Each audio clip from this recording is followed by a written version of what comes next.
Funding for this edition of Think Tank with Steve Adubato has been provided by the New Jersey Education Association, NJ Best, New Jersey's 529 College Savings Plan, Holy Name, This Place is Different, New Jersey Sharing Network, Prudential Financial, PSEG Foundation, the Healthcare Foundation of New Jersey, Wells Fargo, and by NJM Insurance Group, serving New Jersey's drivers, homeowners, and business owners for more than 100 years.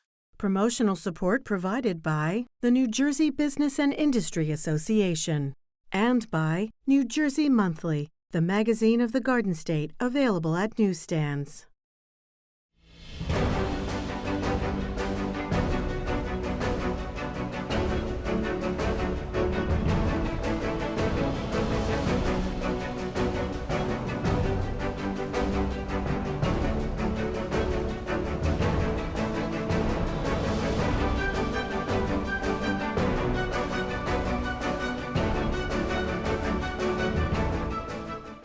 Hi, everyone. Steve Adubato. Every year, we bring together excellent educators who are making a difference every day.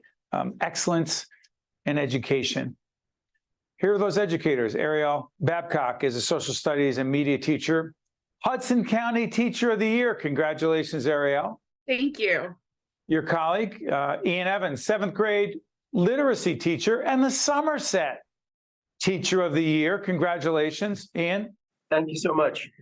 And finally, Martha Hickson, high school librarian and the 2022 National Coalition Against Censorship Outstanding Librarian. Congratulations, Martha. Okay. Wait, Martha, you act like you didn't know that.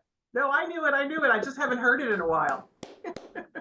It sounds pretty good. Thank you all for joining us, talking about excellence in education. Ariel, let me ask you this. Define what excellence in teaching and education looks like in 2023. That's a great question. 2023 is really important because excellence in teaching really involves getting to know your students and the world that they're growing up in today. We're preparing students not for jobs and careers in a world that you grew up in or even I grew up in. We're preparing our students to grow up in tomorrow's future. So it's important that we teach the students about relevant skills that they're going to be using today and in the future. Along those lines, Ian, let me ask you this. And Martha, you've faced a whole range of you and your colleagues, librarians in schools, incredible challenges, the book banning efforts on the part of some, censorship for others. We'll get to that in a moment. But Ian, from your perspective, promoting social justice and equity, what does it really mean to you, and how does it play itself out in your teaching? So what I'm thinking about when I'm thinking about social justice and equity is, as a literacy teacher, and librarians can speak to this too, just like who students see as being readers and writers, right? So like the idea of representation matters, the idea that, I need books by Black authors about Black topics. I need books by LGBTQ authors about LGBTQ topics. And both that I need to be able to show my students those stories so that they can see themselves represented in the literary world, but also so that I can say, like, look, these are the luminaries, these are the leaders who we should all be learning from, right? Like, so it's not just for my LGBTQ students who can benefit from reading LGBTQ stories. It's about, how can cis students, how can heterosexual students understand like the complexities of sexuality and gender and race and everything that exists within our society, so that they can better, understand their peers, so that they can better understand themselves, and so that they can see that these are topics worth talking about and that need to be talked about. So, Martha, in listening to your colleague and listening to Ian, here's the question that obviously cries out to be asked. Ian's talking about getting access to literature that matters. And let's call some of that very relevant but controversial in the eyes of some. So some people say, you know what, I don't want you teaching that. I don't want you involved in critical race theory. I don't want you in promoting or putting out there, forget about promoting, exposing students to sex education related material regarding the LGBTQ plus community. Get that book out of there. Get that literature out of there.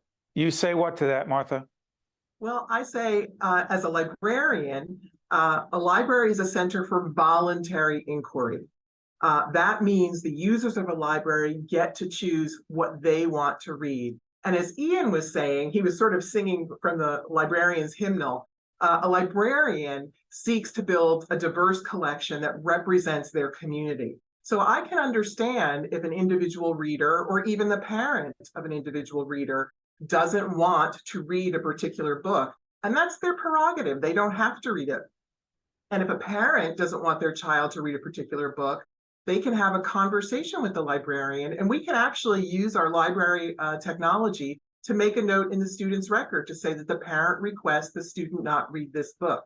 What if it's in the curriculum? I'm sorry for interrupting. What if it's in the curriculum and the teacher is saying this is a required reading for this course, and the parent's like, hey, wait a minute. No. I don't want, opt out means what in real life? Not in theory, in real life. What does it mean? In real life, I see it every year. This is my 18th year in my high school as a librarian. Thank you for your service. Thanks. And every year when, say, Catcher in the Rye comes up, there are generally, a handful, maybe one or two in a cohort of students where the parents prefer that their student not read that book. And in that case, they don't read that book. They are given an alternate assignment that they can read another novel alongside their class. So it's all about communication from the parent's point of view, rather than marching into a board meeting with a posse to string up a teacher or librarian. Have a conversation and we can probably reach a compromise that achieves both our goals. Before I go back to Ariel, Martha, help us on this. You have been called by some a pornographer, a pedophile. You've had threatening letters, emails. Okay, usually people hide behind things, so I'm not sure if they identify themselves.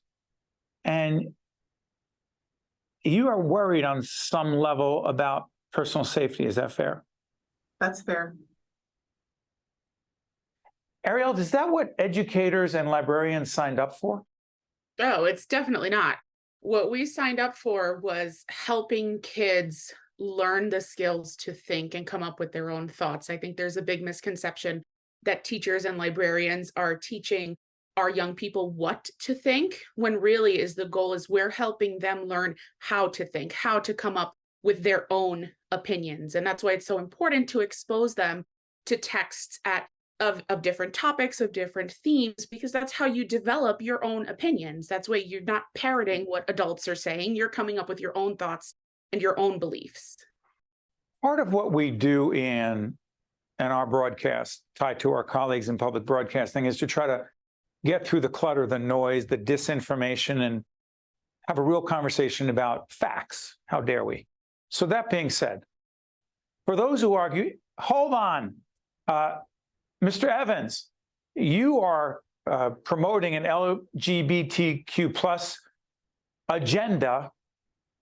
Further, we are asking 5, 6, 7, 8-year-olds, are you a boy or a girl? You don't have to identify either way. You could pick what you want and say you're neither, non-binary, whatever. And that some will argue, please respond to this, Ian, that it's premature in many cases, inappropriate in others, because it's not the role of the schools, and Governor Ron DeSantis is one of the most outspoken on this. That's not your place. Obviously, I'm not saying that. The argument is it's not your place, Mr. Evans. It is mine as a parent. You say what? So when I'm thinking about that argument, right, one of the things that I think about is how, we're talking about the facts. So what the facts kind of show is that, already as young as 3, kids start understanding things about themselves, about their sexuality, about their gender identity, about who they are. 3 people, yeah, 3. So when I'm thinking about, there's this misconception that we're exposing them to something, and so they might not have the language or words to define it, but that idea of oh, I'm different, right? And that I don't quite know how I'm different, but the part of living and part of figuring out who you are is figuring out how that is and how would you like other people to refer to you? How can other people kind of honor you in this world, right? And so when I think about, like, particularly in the literacy perspective, when we're talking about things like the access of books, right? You know, when people can see that there are NB authors, non-binary authors that exist, or trans authors that exist, and who are writing stories for young people, right? The idea is that, like, wow, like, there's someone like me who's doing this, right? Like, that's the beauty of representation, right? It's the idea of, like, I'm not alone. Like, there's other people like me who are doing this thing. And so, like, I think that sometimes the misconception is, like, that concept that there is some sort of agenda, like some sort of ulterior motive or some sort of, like, exposure thing that, like, this wouldn't be happening if it weren't the case. But the truth of the matter is that, you know, trans people, non-binary people have existed for decades, for centuries, right? And, you know, if we're thinking about Two-Spirit folks, or if we're thinking about, you know, other communities that have broader understandings of gender and gender identity. Ian, I'm going to cut you off because one of the things I don't have the luxury of is more time. So I'm going to get back to, I promise I'll come back to you. So Martha, help us understand something in light of what Ian's saying.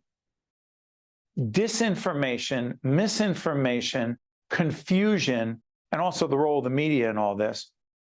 Where is the place for the school librarian in helping young students gain the critical thinking skills to be able to figure out, hey, wait a minute.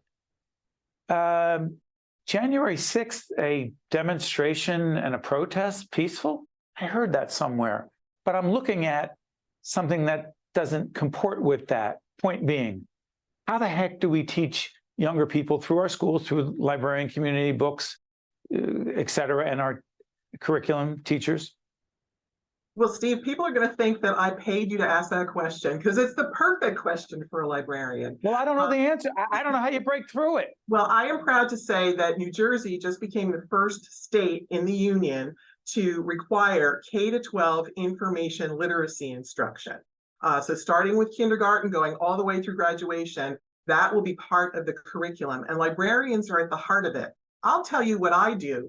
In fact, I commented to your producer that I've been teaching all day. I was working with sophomores. You've been talking to Georgette, which is why I've got such a great information. What did you tell her? So please share that with us. Sure. I was telling her I was teaching all day, working with sophomores on their research projects. And one of the things that I teach students is a very simple strategy. Anybody can use it. It's called SIFT, S-I-F-T. S-I-F-T, go ahead. Yeah, it stands for when you encounter new information, stop. Don't engage with the information until you investigate the source. Is it a source you know and trust? If not, F, find better coverage.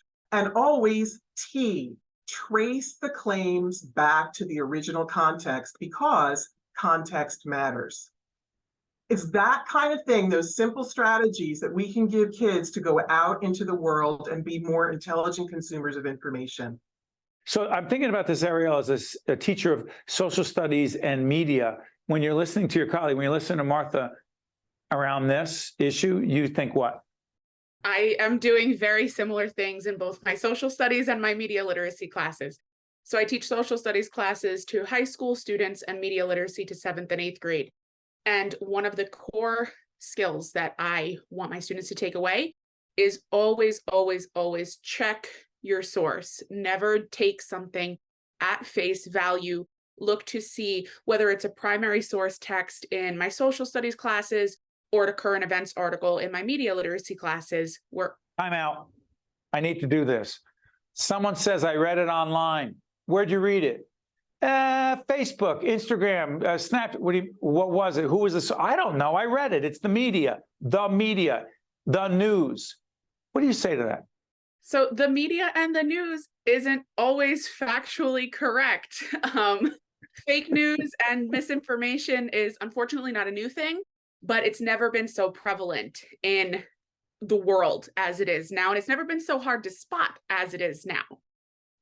So it's important that from a young age, we're helping these kids learn how to check these sources and verify what they're reading, because just because it was posted by CNN, Fox News, no matter who. You don't mean public broadcast. Hold on one second. You are, because there are some, stay on this, Ariel, there are some who, when we put something out there, and we are not PBS, we are on public broadcasting, and whether it's public broadcasting or another credible media organization, there are those who don't like that information who will call that fake news, and that will tell folks who they believe are their constituents, if you will, stakeholders, don't believe them. The media is the enemy. So now you're calling something fake news. Others call something else fake news because they don't like what it sounds like, even if it's accurate. Please, Ariel, I complicated things for you. You did, but it's okay, because these are conversations that we have in my classes every day. It's really about double and triple checking your sources. If you have, especially on more controversial topics, the students are going to be exposed to a lot of different opinions, what I call feel facts in my classroom. What do you call them? Feel facts. They're facts that people feel are true, but may not necessarily be true. So it's a lot of investigating that we do in our classes as well, and diving deep and saying, well, who is the author of this source? Who employs this person? Why might they be saying what they're saying? How dare you ask those questions? I'm joking. Ian, I want to get a couple minutes left here. What have we missed in this conversation about educational excellence in these incredibly challenging, pressure-filled, polarized, divisive, I'm trying to be positive, democracy at a crossroads? I think Georgette said earlier we should call this education at a crossroads. Is education at a crossroads, Ian? I think, if we're thinking about what we miss, I think the one thing that we're kind of missing is that human element, right? So like we've been talking a lot about sort of these larger conversations that are happening, but oftentimes on the local level, it's really like teachers want the best for their students, parents want the best for their kids, and like that's the common ground that we can all sort of agree on. And then, where the conversation happens is like, how can we best achieve that? And I think it's important to kind of recognize, when we're talking about excellence in education, that really like 99.9% of the time, like that relationship and everything about it, like works phenomenally well, right? And so excellent teachers are those teachers who are the ones who are able to kind of like make those connections with kids, make those connections with communities, make those connections. So it's the divisiveness is not something that is sometimes actually real. It's just kind of something that is blown up. Let me just say this. First, I wish I had more time. We don't, but I'm going to say this to you. As the parent of a 7th grader in the public schools, I cannot thank you and all the other public school educators for making a difference, for engaging in excellence. I'm not saying it's easy. I'm not saying sometimes it's not controversial, but the vast, vast, vast majority of the time, my wife and I are really thrilled with the education that our daughter is getting, and it's largely because of the teachers and the librarians she comes across. And also I want to thank the folks at the New Jersey Education Association who have supported our efforts to identify teachers, educators who engage in excellence. Ariel, Ian, Martha, thank you so much. We appreciate it. Thanks so much. You could say goodbye. Bye. Thank you. They're used to being in control. We'll be right back after this. To watch more Think Tank with Steve Adubato, find us online and follow us on social media. Hello, I'm Dr. Luke Ironman, a family medicine specialist at Holy Name. When was your last visit to your primary care doctor? Throughout the pandemic, many patients have put off their annual physicals and screenings, but preventative health care is critical for early detection of illnesses and to avoid future health problems. Your doctor can also help you develop a wellness plan to achieve your personal health goals. Your health can't wait. Be proactive and talk to your primary care doctor today about scheduling your annual physical. I am alive today thanks to my kidney donor. I am traveling and more active than ever before. I'm alive today thanks to my heart donor. I'm full of energy and back singing in my church choir. I'm alive today thanks to my lung donor. I'm breathing easy and I'm enjoying life's precious moments. There are about 4,000 people in New Jersey waiting for a life-saving transplant. Donation needs diversity. For more information or to become an organ and tissue donor, visit njsharingnetwork.org. So you are breaking up with me? Oh, yeah. Please do not tell me it is the policy puffin. Actually, it's NJM. Wow, they don't even have a mascot. That's kind of the point. Ouch. Well, I am not paying for dinner. Well, I'm saving money with NJM, so that's fine. This year, upgrade to NJM and see how much you could save. Unbelievable. No jingles or mascots, just great insurance. NJM. Get a quote today. We're now joined by Betsy Ginsburg, Executive Director of the Garden State Coalition of Schools. Betsy, great to have you with us. Thank you. I'm going to put up the website for the organization. Tell everyone what your organization is, because I believe it's a volunteer organization. No, it's not well, it is, I should say, I'm the only full-time paid employee. It is a coalition of 100 public school districts from all over New Jersey. They're all volunteers. They are all volunteers. Yes, our members, our member districts are represented by superintendents and board members. Superintendents obviously are paid in that capacity. Board members are volunteers at all times. And the mission is? And the mission is advocacy, equal access to education for all children. You know, well, there's so many issues we can talk about, and we will talk about school funding in just a moment. There's a mental health crisis with our kids. There's no doubt about it. And the schools are at the cross section of all that because our kids spend so much time in schools. Suicide is the second leading cause of death for teens and young adults between the ages of 10 and 24, according to the CDC, the Centers for Disease Control. Why is that relevant to the mission of the Garden State Coalition of Schools? Because students can't learn, they can't have access to education unless they are mentally healthy. And also, there is no real school security without mental health security. So suicide is very relevant to everything we do. What exactly are you looking for our policymakers to do with respect to this issue? Well, suicide is endemic. You know, it was on the rise. Suicide among students, K-12 students, was on the rise before COVID. There was less suicide during COVID. It's on the rise again now.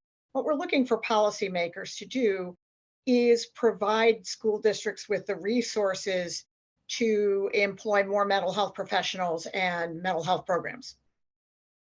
So let's talk about funding.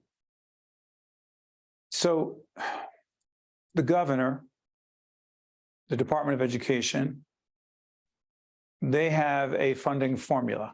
Yes. My understanding is that the funding formula is somewhat based on the state Supreme Court decisions in the state of New Jersey having to do with the Constitution and a thorough and efficient education for every student, and the effort to achieve that and catching up in the so-called Abbott districts, 28, 29, 30 of those. Mm-hmm. Question here is this: what is the biggest concern you have about state funding to our schools, for our schools, and what would you change specifically? Well, as you know, and we have a funding formula that has been in place since before COVID, and it does consider the needs and requirements of individual students. Money sort of follows the student. However, and the formula was reviewed right before COVID and amended with legislation that is known to us as S2. So that S2 just meaning Senate Bill number 2. Go ahead. Attempted to address some issues with the formula. Where we are right now is that, you know, we've come out of COVID.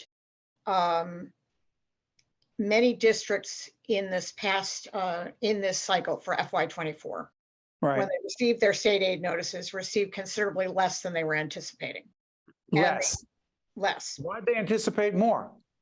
Well, the way S2 amended the formula was that districts that had been receiving a category of aid called adjustment aid, which was supposed to have been phased out after several years of the formula. 1 second, Betsy. I'm going to avoid going into, no disrespect, but a lot of the weeds. Okay.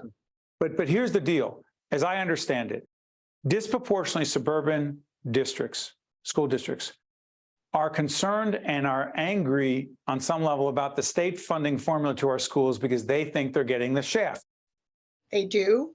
And I think right now that's complicated by inflation, which is driving all our Right. costs up, Clearly. and inflation driven particularly in the area of healthcare and fuel costs. Well, what do they want to change about the formula? Right? What exactly do they want to change about the formula? They just want more money? Well, they want either more money in specific aid categories, like transportation, or they want the ability to have waivers, which allows you to raise taxes more than the 2% cap. So, for example, The 2% cap on local governments, you can't spend more than 2% more you than you can't spend. raise more than 2% from the local tax levy. Right, go ahead, I'm sorry. And so say your transportation costs have gone up 18%. And that certainly doesn't fit within the 2% cap. What might help districts is to be allowed to raise funds in excess by some amount of that 2% cap to accommodate just that kind of fluctuation. Right. So in the time we have left, I'm curious about this. To what degree do you believe, Betsy, that Governor Murphy understands the message that your organization is sending about the school funding formula, A, and B, is willing to re-examine it and make certain adjustments? I think that the governor's office understands what the most recent problems have been. They have not made any statement on making adjustments. I think probably they're waiting to get through this budget cycle first. But we're Which hoping ends on June 30th, just so we know we're taping toward the end of April. What Betsy's talking about is the budget cycle has to be done by July 1st with a new budget. Go ahead, I'm sorry. and what worries us is that you have the budget cycle, which ends June 30th. Then you have summer, where not much happens legislatively. Then you go into fall, and it's campaign season because everybody's up for re-election except the governor. So we're worried that the issues that have come up with the formula most recently won't really be addressed before districts go into their budgeting cycle for FY25. We're running out of time, so what does that mean? That means that the problems that many districts had this year of receiving considerably less aid than they expected might recur because nothing will have been done. Betsy Ginsburg, Executive Director of Garden State Coalition for School Zone, thank you so much for joining us. Thank you. You got it. I'm Steve Adubato. We'll see you next time. Think Tank with Steve Adubato has been a production of the Caucus Educational Corporation. Funding has been provided by the New Jersey Education Association, NJ Best, Holy Name, New Jersey Sharing Network, Prudential Financial, PSEG Foundation, the Healthcare Foundation of New Jersey, Wells Fargo, and by NJM Insurance Group. Promotional support provided by the New Jersey Business and Industry Association and by New Jersey Monthly. Hello, I'm Dr. Luke Ironman, a family medicine specialist at Holy Name. When was your last visit to your primary care doctor?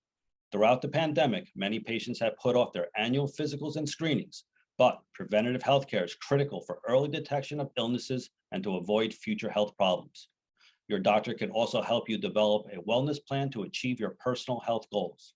Your health can't wait. Be proactive and talk to your primary care doctor today about scheduling your annual physical. I am alive today thanks to my kidney donor. I am traveling and more active than ever before. I'm alive today thanks to my heart donor. I'm full of energy and back singing in my church choir. I'm alive today thanks to my lung donor. I'm breathing easy and I'm enjoying life's precious moments. There are about 4,000 people in New Jersey waiting for a life-saving transplant. Donation needs diversity. For more information or to become an organ and tissue donor, visit njsharingnetwork.org. So you are breaking up with me? Well, yeah. Please do not tell me it is the policy puffin. Actually, it's NJM. Wow. They don't even have a mascot. That's kind of the point. Ouch. Well, I am not paying for dinner. Well, I'm saving money with NJM, so that's fine. This year, upgrade to NJM and see how much you could save. Unbelievable. No jingles or mascots, just great insurance. NJM. Get a quote today.